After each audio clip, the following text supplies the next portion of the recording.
Okay, so I thought for those interested I would show how the subwoofer is fitted. By the way, I've just fitted a subwoofer. Basically just showing where you can actually get the wiring into the car without cutting holes in the bulkhead or firewall, whatever you want to call it. It's not a bad job to do, really. I haven't finished installing it yet. As you can see, there's a red wire there which runs through this bit of conduit here, and the rest of the wiring runs through that as well. I've got to put a fuse in line here before connecting it to the battery. But yeah, what you can do is run your wiring round here, round the airbox, underneath the fuse board. Now this is probably the same more or less for left-hand drive cars as well. I don't know if you guys in the States and the rest of Europe have your battery on your left or your right. I'm going to presume it's on the left as well, as it is on the right-hand drives. But what you probably end up having to do is run the cable in along over there, because on the right-hand drive model, probably again the same for the left-hand drive, just mirrored, there is a place where you can actually pull cables through. There we go, I think you can just see it behind the suspension turret. Can I zoom in? Yep, there we go. So you can maybe just see this rubber thing here. That this is actually where on my car the factory Terry electrics for the split charge ran through. So I just followed where that went.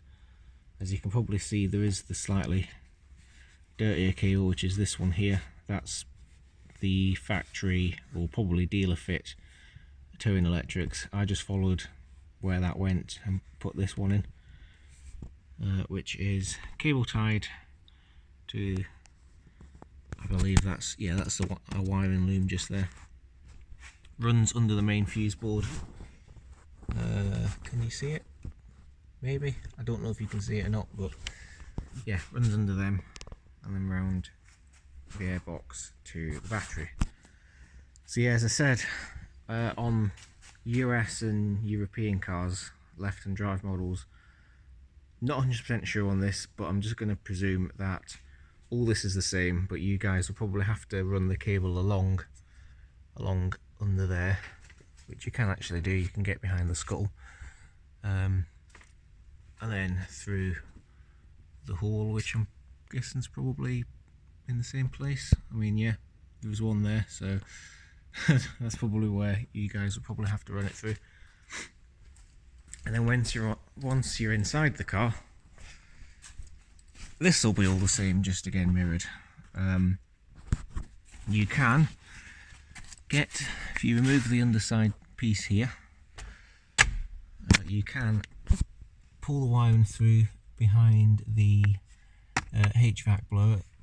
Now on mine, because it's already been in, or someone's already been in it, there is, as you can possibly just see where the red wire is, there is a cutout in the sound insulation, and that's where you can pull the wiring through. And I've just ran it along the side, behind the carpet, down, along, and then under this trim here, which just pulls off. And that is where factory wiring loom runs, and runs along under there, under this seat, which I will just pop out again so you can see what I'm on about. Yeah, it runs along under this trim, behind this sound insulation here. You can maybe just see there the cables that you see in there, the ones I put in. That one covered in the fabric tape, that is the power and the signal from the stereo, and this other small cable, that is the RCAs for said subwoofer. So there we go. And in the boot, or the trunk, please don't correct me, we've got the subwoofer, which, as you can just see there, is connected with a universal connector. I'm actually going to be replacing that one there with a Vibe fast plug, is what they're called, which are far better. That is just what I was using just temporary just now. And the RCAs are there as well. So I wanted it so I can remove the subwoofer, because this sub gets used in my van as well, which is sitting over there, as you can see. Out of focus, there we go. So yeah, I use it in that as well. So I've got the same connector. Well, I will have the same connector in the van. Again, I'm putting the Vibe fast plug in because I'm not a big fan of these connectors, and I've managed to get it stuck. Hang on, there we go. Yeah, this is just a cheap Chinese one, literally off eBay, which is out of focus. There we go. And yeah, I'm going to fit the Vibe one because they're just far better. But for those wondering how the earth is done, can't really show you that because it's hidden now. But underneath this trim panel here, come on, there we go. Underneath this, there is a large black rail. You can kind of just see it there. And yeah, there's quite a few bolts attached to it, which are just earthed. God, it's so hard to do all this one-handed. There we go. Yeah, well, I've just made the earth cable, which you can just see just there, along with the rest of it. Just need to sit this back in properly now. Hang on.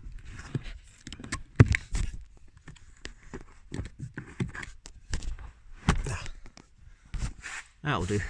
So yeah, that's just how it's done. Again, left-hand drive models are probably very similar, just mirrored. The nice thing about these cars is you can get into, if you just take the glove compartment liner out, you can get to all the cabling. As you can see, I've ran a few wires here, there we go, which run to the stereo. There's your RCA, that is the signal wire for the amp turn on. Well, yeah, the amplifier in the back, subwoofer. There's a few other wires here for the DAB and the microphone. In fact, just the microphone, because the DAB radio, that uses a signal converter and uses the aerial in the back window.